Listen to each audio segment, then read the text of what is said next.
So in today's video, I'll be going over what are some of the key differences between a carbon rim versus a alloy rim. Now in this comparison, we're going to be comparing a low profile carbon rim brake versus a low profile alloy rim brake. So make sure you stay to the end of the video to find out the differences between the both of them.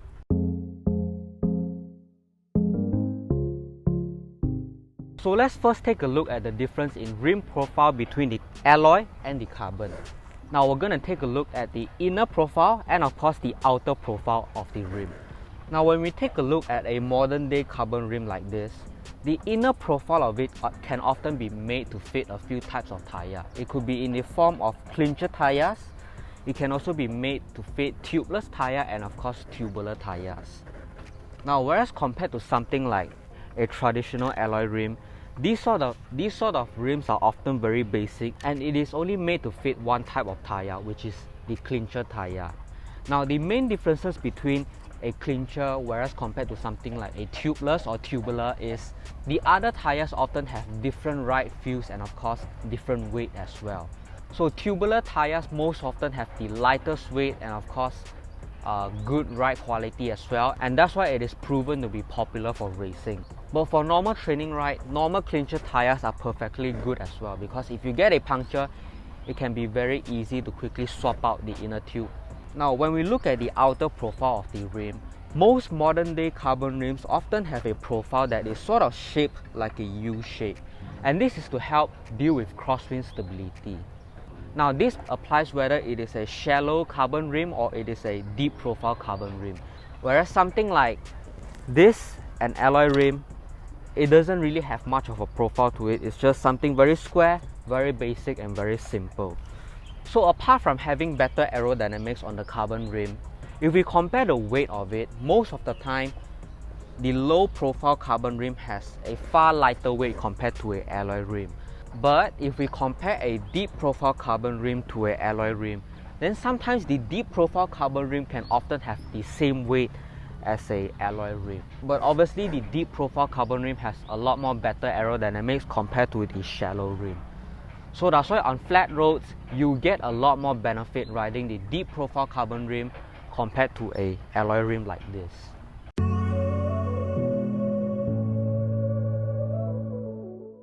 So now we're going to compare the brake surface of both the carbon and the alloy rim. Now the key differences between the both of them is that on a carbon rim like this, most of the time the brake surface is also made of carbon, which is the same material as the rim itself. Whereas something like this, the alloy rim, the brake surface of it is made of aluminium. Now there can be a little bit of performance differences between the both of the rims. Now in the dry, the performance of both of the rims is mostly the same. The differences really start to become obvious when it is in the wet, because in the wet, these sort of carbon brake surfaces is often a lot more slippery, whereas compared to something like this, the aluminium brake surface, whether it is wet or dry, most of the time the grip of it is pretty good. And another scenario that you can feel the key differences between the both of the rims is on long descents, because on long descents, these sort of carbon brake surfaces generate heat a lot more faster, which means that if it gets hotter, the braking performance of your rim will also decrease. Whereas these sort of aluminium brake surfaces, it will not heat up as quickly as these sort of carbon brake surfaces.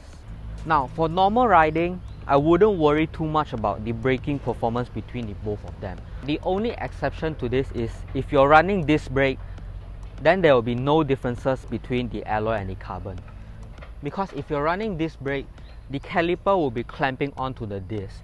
So regardless of whether you are using carbon or alloy, the brake performance of it will be the same.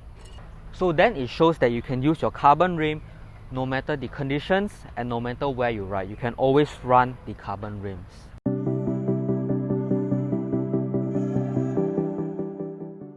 And so that leaves us with the question of which one should you choose? Should you choose the carbon or the alloy rim?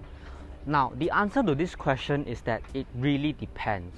Now we mentioned just now that the rim profile of the carbon rim is a lot more aerodynamic compared to the alloy rim. And of course the weight of it is a lot more lighter compared to the alloy rim. And that means that when it translates out onto the road, this sort of carbon rim can be a lot more easier to pick up because of its lighter weight. And also the deeper the profile, the easier it is to maintain speed because of its better aerodynamics.